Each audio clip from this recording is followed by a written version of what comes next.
Hello, and welcome to the 2017 edition of NCSMI News. I'm Grace Perlman of Hickory Ridge High School in the Charlotte area. And I'm Sophia Lamb of Providence High School in Charlotte. Thanks for watching. NCSMI campers have lots of advantages, getting to take part in top programs at very good high schools, and getting a chance to come here to hone our skills. But just a quarter of a mile away from the MJ School are people far less privileged than we are. Patrick Meehan of Providence High introduces us to some of Chapel Hill's homeless. The first public university in the United States is full of beautiful architecture with students learning, families touring, and even some wildlife too. However, as drivers rush along busy streets, homeless citizens like Tommy sit and wait for enough money to buy a meal. It ain't good out here. I hold a sign and sometimes I get lucky, sometimes I don't. When he does get lucky, Tommy says he does not keep everything for himself. Yesterday, this lady, good-looking lady, brought me a big meal. I took and shared it with somebody else. Lauren Augustine, an NCSMI camper from West Johnson High School, once had a negative encounter with a homeless individual, but now shares her advice on how to interact with them. Always keep a happy face or a happy smile and try to help others. You never know their backstory or all the struggles they went through. Tommy says the best way to get through the struggles is to unite with others and ultimately overcome the tough times. In Chapel Hill, I'm Patrick Meehan, NCSMI News. Officials estimate that as of 2014, there were more than 11,000 homeless people in North Carolina. Many of us are interested in one day attending Carolina. Those who are already students here have to perform their best to keep up. Tierney Kellish of Rock Canyon High in Highlands Ranch, Colorado, tells us Reading Day helps them meet that goal. Reading Day is a day when classes are canceled so students can prepare for finals. Dean of Summer School, Jan Yopp, believes Reading Day is important for a student's well-being. It's a good way for students to kind of see that natural break between classes have ended and now I need to kind of refocus. Juniors Abby Mueller and Morgan Elderman value Reading Day, but for different reasons. Reading Day is a day to sleep in a little bit, go to the library, and just crank it out. I've procrastinated a lot this morning, but I usually grind at night. Some use it to get over hangovers, some use it to study their butts off, and some use it for self-care. But it's really necessary because they need that moment a day to recover.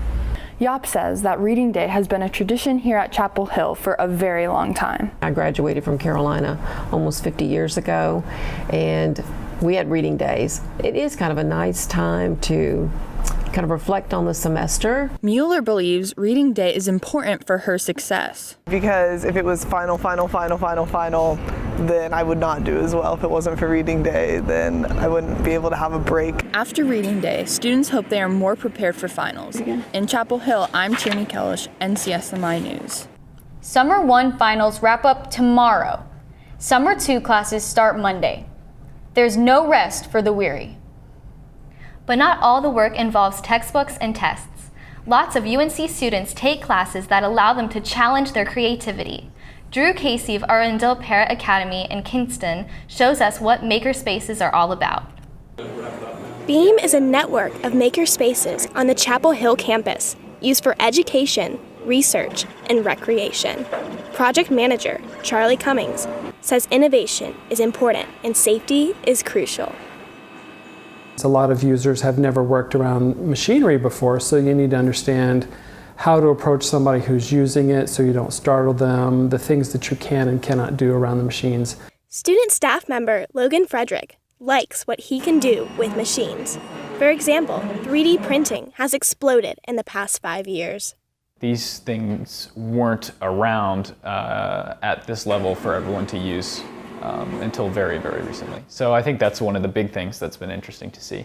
Technical associate Drew Robertson says there are a lot of interesting things to see and adds that makerspaces are for everyone. We actually get scientists, we get English majors, we get people from the journalism school, we get people that are studying art, people that have a lot of experience to people that have no experience at all. And because so many people want to broaden their experiences, there are plans to expand the BEAM program. In Chapel Hill, I'm Drew Dacey, NCSMI News. There are currently 3 designated makerspaces on campus, with a 4th opening in the fall. That number could grow significantly in the next 5 years. I can't wait to see what's coming up. We're not the only students on campus for a summer program. There are camps for a lot of sports, including Carolina's signature athletics operation, men's basketball. Anna Blunt of Clinton High has that story. The Roy Williams basketball camp is a chance for young players to live and breathe the game in the Tar Heels home arena. This is an opportunity for kids from a very young age up into high school to see the University of North Carolina, spend time here, live in the dorms, use the athletic facilities, use the other facilities on campus, get to know UNC. Not only is the camp exciting for young basketball players, it's also a valuable learning experience. Obviously, you get a chance to play against kids from all over the country, all over the world. We've got kids in the gym today from, I think, 3 or 4 different countries. So those are relationships, those are experiences that they're not going to get at other camps. Players come ready to put in the effort. Many young players are passionate about the game and want to see themselves improve. There's a lot of great coaches here, and they know a lot about basketball, and it just be good to be able to pick their mind and see what they know and put it to my game. Considering the Tar Heels' popularity and success, it's no surprise so many young players want to hit the court at UNC. In Chapel Hill, I'm Anna Blunt, NCSMI News. Who knows? Maybe some of these young players will one day put on sky blue Tar Heels jerseys. And if they do really well while playing at UNC, they could earn a spot in the Carolina Basketball Museum. Here's Emma Pollard of West Johnston High. Many people have helped shape the Carolina Basketball Museum into the exhibit it is today. Tar Heel radio announcer Jones Angel is one of them. There may be somebody who's new to Carolina basketball and knows that they like it, but they're not really sure why, and they don't really know about some of the great players in the past. Giving them opportunity to learn about that, I think, is pretty cool as well. The museum holds great importance for former athletes featured in the museum. Everything in there is something that we've given to this museum to hold for us, and so it's kind of a living history of the Carolina basketball program, so it's something that's quite unique. Opened in 2008, the museum holds almost 500 pieces of basketball memorabilia. Experiencing the museum is like looking into a time capsule of Carolina basketball. One thing that differentiates this program from so many others is that it's been maintained at a high level for a very long time, and that's something that was really established under Coach Dean Smith. The museum captivates more than just Tar Heel fans. There have been other teams that have gone through and other coaches that have gone through, and they have all said something we're really proud of, is that they've all complimented us on how it was put together, how it's presented, and just what a nice facility it is. And that, he says, is another indicator of the importance of the Carolina tradition. In Chapel Hill, I'm Emma Pollard, NCSMI News. Athletics officials tell us that in the 9 years the museum has been open, get this, more than 400,000 visitors have come through the doors. Making it into the museum is one thing, but having your photo displayed at Sutton's Drugstore on Franklin Street is the ultimate sign that you're part of Carolina history. Blythe Brantley of Arundel Pear Academy takes us inside the Chapel Hill landmark. Established in 1923, the renowned drugstore and grill, Sutton's, has provided Chapel Hill with a family-friendly environment through great service and old-school chocolate.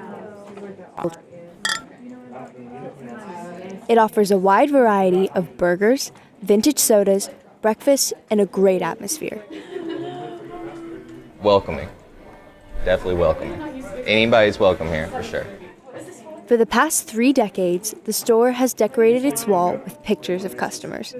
Though the store has run out of wall space, the hashtag Sutton Stories on Instagram now features Chapel Hill favorites. It's marvelous. This is something like it has character. Although Chapel Hill has changed throughout the years, Sutton's has remained a staple of the town. Michael Jordan and Tyler Hansborough are just 2 examples of famous Tar Heels who support the local business. Sutton's also supports the athletes by hanging jerseys from the ceiling.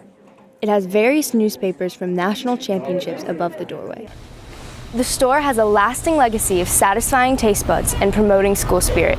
In Chapel Hill, I'm Blythe Brantley, NCSMI News. Sutton serves about 350 people every single day. That number probably went up during the time we were here. I think you're right. I've eaten there twice myself already. And they have great milkshakes. That does it for this year's edition of NCSMI News. Safe travels back home, and as always, go Heels!